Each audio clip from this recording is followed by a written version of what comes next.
வணக்கம். சிறகடிக்க ஆசை சீரியலில் இனி என்ன நடக்க போகுது அப்படின்னு தான் பார்க்க போகிறோம். இங்கே மனோஜுக்கு ரொம்பவே ஏக்கமாக இருக்குது.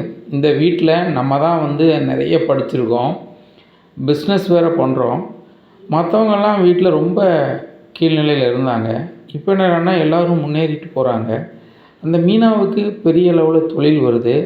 முத்துக்கும் பெரிய பெரிய பழக்க வழக்கங்கள் ஏற்படுது. சந்தோஷ் சாரே டைரெக்டாக ஃபோன் பண்ணி பேசுகிறாரு. நான் பேசினா கூட அவரோட பிஏ தான் எடுத்து பேசுகிறாரு. இப்படியா இருக்குது. இப்படி இருக்க இந்த சூழ்நிலையில் ரவிக்கும் சுருதிக்கும் எல்லா சொத்தையும் கொடுக்க போகிறேன், நீங்கள் ஏன் கஷ்டப்படுறீங்க அப்படின்னு சொல்லி அவங்க அம்மா பேசிட்டு போகிறாங்க.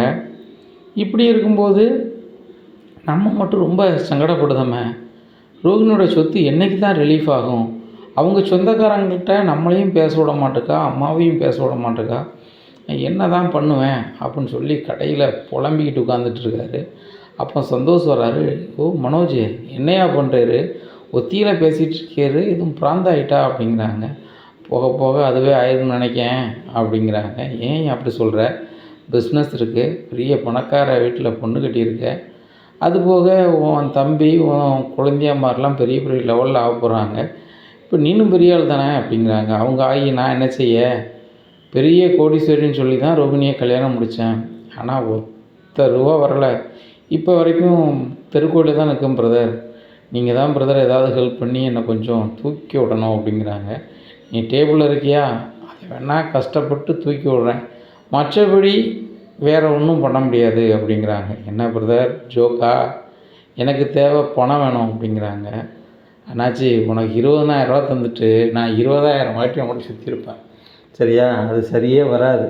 நீ செய்ய வேண்டியது ஒன்று தான். உன் மாமனார் வீட்டிலேருந்து ஏதாவது சொத்து பத்து வர்றதுக்கு ஏதாவது ஏற்பாடு பண்ணால் பண்ணு அப்படிங்கிறாங்க. நான் எப்படி தலைவராக பண்ண முடியும் அப்படிங்கிறாங்க. உங்கள் ரோகிணிகிட்ட கேளுங்க, அவங்க அட்ரஸ் எது ஏதுன்னு சொல்லிவிட்டு, என்ன அந்த அட்ரஸை கேளுங்க அப்படிங்கிறாங்க. கேட்டால் அப்படிங்கிறாங்க. தலைவரை நான் பார்க்க தான் எப்படி, என் ஃப்ரெண்ட்ஸ் நிறைய பேர் அங்கேயே இருக்கிறாங்க. எங்கள் வீட்டு பக்கத்தில் நான் சின்ன பிள்ளையில் இருந்தாங்க. அவங்க மலேசியாவில் போய் செட்டில் ஆகி அங்கேயே குடியிருந்துட்டாங்க, சரியா? அவன் இப்போ படித்து பெரிய வக்கீலாகிட்டானா. என்ன சர்க்கார் வேலையில் கூட இருக்காம்னு சொல்லுதாங்க. தொடர்பு இல்லை. போன வாரம் என்னோடய ஃபோன் நம்பரை வாங்கி பேசினாப்புல. எனக்கு ரொம்ப சந்தோஷமாக இருந்துச்சு. 8 படிக்கும்போது ஒன்றா படித்தான். இப்போ பழைய நட்பை நினச்சி பார்க்கணுன்னு நினைக்கும்போது ரொம்ப சந்தோஷமாக இருக்குது. நண்பா, அங்கே வந்தவொடனே பார்க்க வரேன் அப்படின்னு உரிமையாக பேசுகிறான். அப்போது நான் உன்னை பற்றி சொன்னேன். என் நண்பன் ஒருத்தன் இங்கே இருக்கிறான், அவன் ஒய்ஃபு கூட மலேசியா தான். அவங்க அப்பா இப்படி ஆகிட்டாரு, ஒரு சூழ்நிலையில் எதிரிகள் இப்படி பண்ணிட்டாங்க வச்சுட்டாங்கன்னு சொல்லும்போது, அப்படி அப்போ ஆகிட்டு அப்போ என்கிட்ட நீ ஒரு வார்த்தை சொல்லியிருக்கலாமே அப்படி இப்படின்னு சொன்னான். எனக்கு அப்போ நம்பர் கிடையாதுல்ல, இப்போ நீ பேசும்போது தான் சொல்கிறேன், இப்படிலாம் இருக்குது, என்ன பண்ணலாம் அப்படிங்கிறாங்க. உன் ஃப்ரெண்டுகிட்ட பேசிட்டு எனக்கு பேசு அப்படின்னு சொன்னாங்க. அதான் நண்பா வந்தேன் அப்படிங்கிறாங்க. அப்படியா சொல்கிற? ரொம்ப நல்லதாக போச்சு. இப்போ தான் புலம்பிகிட்டு இருந்தேன், ஒரு வாய்ப்பு எதுவும் வராதான்னு சொல்லிட்டு நீ ஒரு வாய்ப்பு உருவாக்கி தந்துட்ட, ரொம்ப நன்றி நண்பா அப்படிங்கிறாங்க. அதானே, உனக்கு ஏதாவது நன்மை செய்த மாதிரி இருந்துச்சுன்னா என்னை தூக்கி வச்சு பேசுவேன், இல்லைனா ஐஸ் வைப்பேன், அதை ரெண்டும் செய்கிற அப்படிங்கிறாங்க. நண்பா, உங்களை விட்டால் எனக்கு யார் இருக்கா? நான் ரோகிணிக்கு நாளைக்கு எப்படியும் அவங்க வீட்டு அட்ரஸ்ஸு, அதுபோக அவங்க சொத்து பத்துலாம் எங்கே இருக்குது அதெல்லாம் கேட்டுட்டு நான் வரேன். அவங்க அப்பா பேர், அவங்க அம்மா பேர், அவங்க வீட்டு அட்ரஸ்ஸு எல்லாம், அவங்க பிஸ்னஸ் பண்ண இடம், கம்பெனி எல்லா பேருமே எழுதிட்டு வாங்கிட்டு வரேன் அப்படிங்கிறாங்க. வெரி குட் அப்படின்னு சொல்லிட்டு, சரி ரைட், ஒரு ₹500 கொடு அப்படிங்கிறாங்க. ஒரு ₹500 எதுக்கு அப்படிங்கிறாங்க. சும்மா தகவல் சொல்ல முடியுமா? ஐயா, எனக்கு செலவு கண்டாமா, பார்க்கில் படுத்துனோம்னா நல்லா தூங்கியிருப்பேன், பொஞ்சாதி அன்றைக்கி கொடுத்து விட்ட சாப்பாடை டிஃபன் பாக்ஸில் சாப்பிட்டுட்டு இன்னொரு தூக்கம் போட்டிருப்பேன், டயர்ட் ஆகியிருக்காது. ஆனால் உனக்காக அங்கேருந்தே மாங்குன்னு நடந்து வந்திருக்கேன். அப்படி இருக்கும்போது எனக்கு வயிறு பசிக்காதையா, கொண்டாயா அப்படிங்கிறாங்க. என்கிட்ட ₹500 இல்லை அப்படிங்கிறாங்க. அப்படியா, சரி ரைட்டு, அப்போ ஒன்று செய்கிறேன், ஒரு ₹1000 பொருள் எட்டு போகிறேன், உன் கடை வாசலில் இருந்து இந்த பொருள் பாதி ரேட்டு தான் அப்படின்னு சொன்னால் யாராவது வாங்கிடுவாங்க, எனக்கு அந்த ரேட்டு கிடச்சிரும் அப்படிங்கிறாங்க. யோ, நீ வேறு என்னையா அப்படிங்கிறாங்க. பணம் இருக்குது, மனம்தான் இல்லை. மனோஜ், நீ மாறைய மாட்டியா? உனக்கு எவ்வளோ பெரிய வாய்ப்பை நான் சொல்லிக்கிட்டு இருக்கேன், நீ ₹500 கணக்கு பார்க்க, 500 ஓவாவுக்கு அப்படிங்கிறாங்க. உடனே இல்லையா, பணம் இல்லை அப்படிங்கிறாங்க. அம்மா, அடுத்தவன் பணத்தில் அப்படின்னா விழுந்து சாப்பிட்ற, நான்லாம் உனக்கு ஒரு நாள் பார்ட்டி வைக்கும்போது என்ன செஞ்ச, அது வேணும் இது வேணும்னேன். ஓ, நீ ஏதாவது ஒரு கடையில் பார்ட்டி வைக்கிற மாதிரி இருந்துச்சுன்னா பார்த்து சாப்பிட அப்படிம்பேன். நீ எப்படி ஆள்? இருந்தாலும் உனக்கு உதவி பண்ணுறேன். உனக்கு இருக்கிற ஒரே ஃப்ரெண்டு நான் தான். ஆனால் எனக்கு இருக்கிற ஃப்ரெண்டில் நீ தான் வந்து ஆக புத்திசாலி. நிறைய டிகிரி படிச்சிருக்க. ஆனால் புத்திசாலித்தனத்தை பயன்படுத்த மாட்டுக்க. இருந்தாலும் உன்னை கூட வச்சுக்கிறேன்.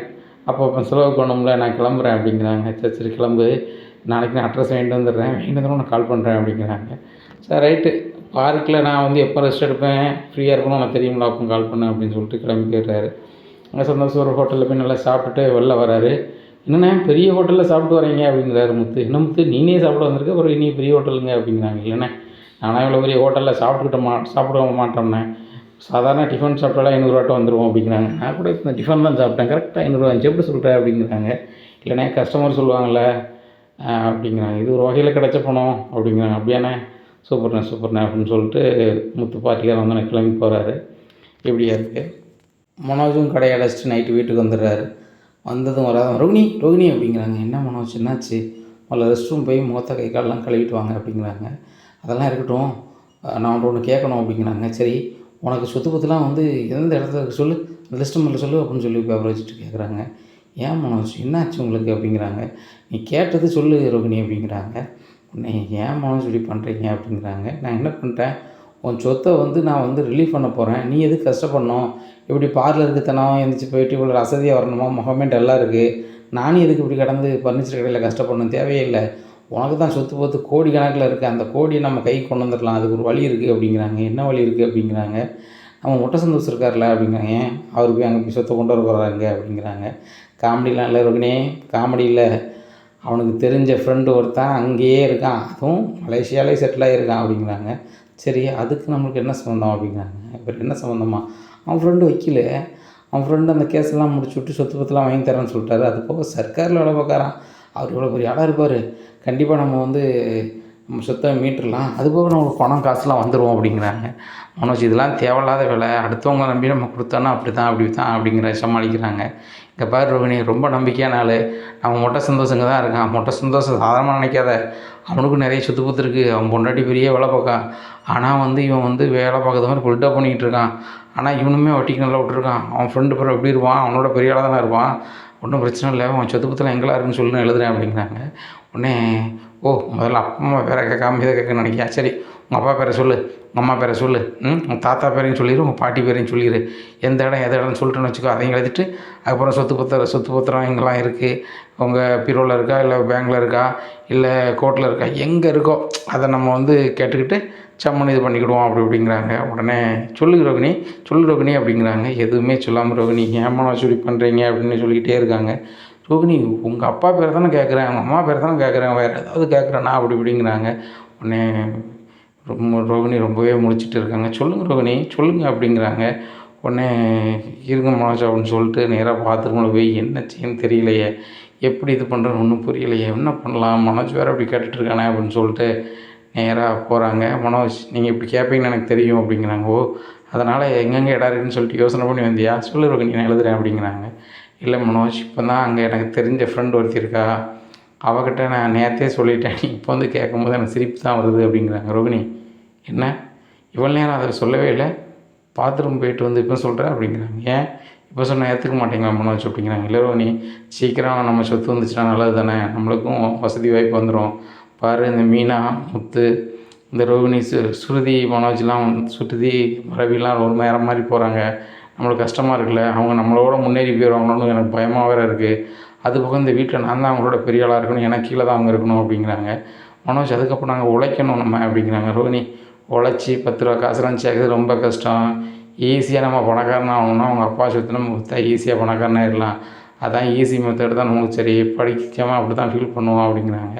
நீங்கள் மட்டும் தான் நாட்டில் படிச்சிருக்கீங்களா மனோஜ், படித்தவங்க நிறைய உழைச்சி முன்னேறலையா அப்படிங்கிறாங்க. ரோகிணி அதெல்லாம் ரொம்ப காலம் ஆகும், நேர்மை என்ன நேர்மைன்ட்டு போனோம்னா அது சரி வராது அப்படிங்கிறாங்க. மனோஜ் நேர்மை தான் நிலைக்கும் அப்படிங்கிறாங்க. ரோகிணி நீ எந்த வகையிலையும் போய் சொன்னது இல்லையா, நேர்மை பேசிகிட்டு இருக்கேன் அப்படிங்கிறாங்க. ஆகா நம்ம பல போய் சொல்லியிருக்கோம், மனோஜ் இப்படி சொல்கிறேனே அப்படின்னு சொல்லிட்டு, மனோஜ் அதெல்லாம் சொல்லாதீங்க, என் ஃப்ரெண்ட்டை சொல்லியிருக்கேன் ரெடி பண்ணி தரேன்னு சொல்லிட்டுருக்கா அப்படிங்கிறாங்க. இப்படி தான் சொன்னேன் ரோகிணி, எந்த பதிலும் இருக்க மாட்டேங்குது, சரி ரைட்டு ஏதாவது ரெடி பண்ணு அப்படின்னு சொல்லிட்டு சாப்பிடாம தூங்கிடுறாங்க. மனோஜ் வந்து சாப்பிட விஜயா கூட வராங்க. சாப்பிட விடா மனோஜ் அப்படின்னா வரலாமா அப்படிங்கிறாங்க. ஏன்டா அப்படிங்கிறாங்க. ஒன்றும் இல்லைம்மா அப்படிங்கிறாங்க. டேய் சாப்பிடாம படக்கூடாது அப்படின்னு சொல்லி மறுபடியும் கூப்பிட்றாங்க. என்ன குழம்புமா அப்படிங்கிறாங்க. சிக்கன் குழம்பு வச்சுருக்கா அப்படி. சிக்கன் அது முதல்ல சொல்லக்கூடாது அப்படின்னு எந்திரிச்சு சாப்பிட்டு போயிடுறாரு. அங்கே போய் சாப்பிட்றாரு. என்னடா சாப்பாடு வேண்டாண்ணே, சிக்கனை பார்த்தோன்னே ஓடி வந்துட்டேன் அப்படிங்கிறாங்க. அப்படிலாம் ஒன்றும் இல்லை, அம்மா சொன்னாங்களே நேற்று சாப்பிடாம தூங்கக்கூடாதுன்னு சொல்லிட்டு அப்படிங்கிறாங்க. ஏன் நேற்று கூட அம்மா சாப்பிடாம தூங்கினாங்க அப்படிங்கிறாங்க. டேய் அது எனக்கு அசதியாக இருந்துச்சுடா அப்படிங்கிறாங்க. ஓ உங்களுக்கு அசதியாக இருக்குது, மற்றவங்களுக்கு அசதி இருக்காதோ அப்படின்ட்டு இருக்காங்க. மறுநாள் காலையிலே விடியுது. விடிஞ்ச உடனே பார்லர் போகிறாங்க. பார்லர் போய் அவங்க உட்காந்து ரொம்ப யோசிக்கிறாங்க. என்னடா இது மனோஜ் சொத்துன்ட்டு கிடக்கானா, நம்ம வேறு ஏமாற்றி வச்சுருக்கோம், இது எவ்வளோ நாள் சமாளிக்க முடியும்னு தெரியலையே, அவன் ஃப்ரெண்டு அங்கே இருக்கான்னு வேறு சொல்கிறானே அப்படின்னு சொல்லி ரொம்ப கடுப்பில் இருக்காங்க. இப்படி இருக்குது. இந்த சூழ்நிலையில் சந்தோஷ் வந்து பார்க்கல, மனோஜ் கால் பண்ணுவாரான்னு பார்க்காரு. கால் பண்ணவே இல்லை. அங்கே சந்தோஷுக்கு பயங்கர ஆச்சரியம். மனோஜ் வந்து பணம்னாலே பதறுவானே, இப்போ ஏன் ஃபோன் பண்ணாமல் இருக்க, என்னாச்சு, நம்ம போய் என்னென்னு கேட்போம் அப்படின்னு சொல்லி இங்கே வராரு. இங்கே நம்ம ஃபர்னிச்சர் கடைக்கு வராரு. என்னன்பா ஃபோனே பண்ணல அப்படிங்கிறாங்க. அட்ரஸ் கிடைச்சா தானே ஃபோன் பண்ண முடியும் அப்படிங்கிறாங்க. ஏன் என் வீட்டம்மா வேறு யாரையோ பார்க்க சொல்லியிருக்கலாம் அப்படிங்கிறாங்க. உடனே சந்தோஷம் சிரிக்கிறாரு. உடனே ஏனன்பா அப்படிங்கிறாங்க. இல்லை உங்கள் வீட்டம்மா வந்து கொஞ்சம் ஸ்லோ தான், இல்லை அது என்ன நினைக்குன்னு தெரியல, நீ நம்பலையான்னு எனக்கு புரியல அப்படிங்க. என்ன சொல்கிற அப்படிங்கிறாங்க. ஆமாம், நம்மளுக்கு பணமோ சொத்தோ சீக்கிரம் வந்தால் அப்போதான் அதான் தான் நினைப்போம். நம்ம வீட்டுக்காரர் ஒரு துப்பை கொண்டு வராரு, அது போக வேலை பார்க்குறவர் ஒரு பெரிய ஆள், அங்கே என் நண்பர், அவர் சொன்னால் சீக்கிரம் நம்மளுக்கு சொத்து ரெடியாகி வந்துடும், நீங்களும் பெரிய பணக்காரங்க ஆகிடலாம், அதுலேயும் எனக்கு ஒரு 3% கமிஷன் கிடைக்குன்னு நினைக்கிறேன். ஆனால் உங்கள் வீட்டம்மாவுக்கு அந்த அக்கறை இல்லையே, நம்ம பேசாமல் நீ வந்து வேறு வகையில் தான் செஞ்சு பெரிய ஆளாகும்னு நினைக்கேன் அப்படிங்கிறாங்க. என்ன அப்படின்னா என்ன தலைவர் அப்படிங்கிறாங்க. என்னப்பா முதல்ல வாங்க நான் சொல்கிறேன் அப்படிங்கிறாங்க. கடை இருக்குது அப்படிங்கிறாங்க. கடை இருக்கிறதுனால தான் கூப்பிட்றேன், பிறகு இல்லைனா ஒன்றே எதுக்கு அந்த இடத்துக்கு கூப்பிட்றேன் அப்படிங்கிறாங்க. அப்படியா, அசோக் கடையை பார்த்துக்கலாம் வரேன் அப்படின்னு சொல்லிட்டு கிளம்பி போகிறாங்க. நீ எங்கே போகிறோம் அப்படிங்கிறாங்க. போகும்போது எங்கே போகிறோன்னு கேட்கக்கூடாது, வா அந்த இடத்துக்கு கூட்டி போகிறேன் அப்படின்னு சொல்லிட்டு நேராக போகிறாரு. உடனே எங்கே போகிறோம் அப்படிங்கிறாங்க. ஒரு பந்தயம் நடக்குது, அந்த பந்தயத்தில் நீ கலந்துக்கிட்டு ஜெயிச்சிட்டேன்னா நீ கோடீஸ்வரன் அப்படிங்கிறாங்க. அப்படியா, சரி எனக்கு வந்து நான் படிச்சிருக்கேன்னா பந்தயம்னா ஜெயிச்சிருவேன் அப்படிங்கிறாங்க. போனோன்னு தான் சொல்கிறாரு, இந்த மாதிரி பந்தயம் விளையாடாத காசு வச்சுருக்கே அப்படிங்கிறாங்க. காசு என்கிட்ட இல்லையே அப்படிங்கிறாங்க. அக்கௌண்ட் எவ்வளோ இருக்குது அப்படிங்கிறாங்க. என் அக்கௌண்ட்டில் ஒரு 50 ரூபா இருக்குது அப்படிங்கிறாங்க. 50 ரூபான்னா பெரிய 50 சின்னது 50,000 அப்படிங்கிறாங்க. அது இப்போதைக்கு போதுமா அப்படின்னு சொல்லிட்டு கூப்பிட்டு போகிறாங்க. அங்கே போனோன்னா மனோஜ் ஃபஸ்ட்டு பந்தயம் இது பண்ணுறாரு. 50 ரூபாய்க்கு 1 ரூபா ஜெயிச்சிடுறாரு, பெரிய 1 ரூபா ஜெயிச்சிருந்தாரு. ஜெயிச்சோன்னா மறுபடியும் இது பண்ணுறாரு, ஃபுல்லாக தோற்றுறாரு. அதுக்கப்புறம் இருக்கிறது ஒரு கடை தான் இருக்குது. இனி என்ன நடக்கும் அப்படிங்கிறத பொறுத்திருந்து பார்க்கலாம். நம்ம சேனலை நீங்கள் மறக்காமல் லைக் அண்ட் சப்ஸ்கிரைப் பண்ணுங்கள். நன்றி, வணக்கம்.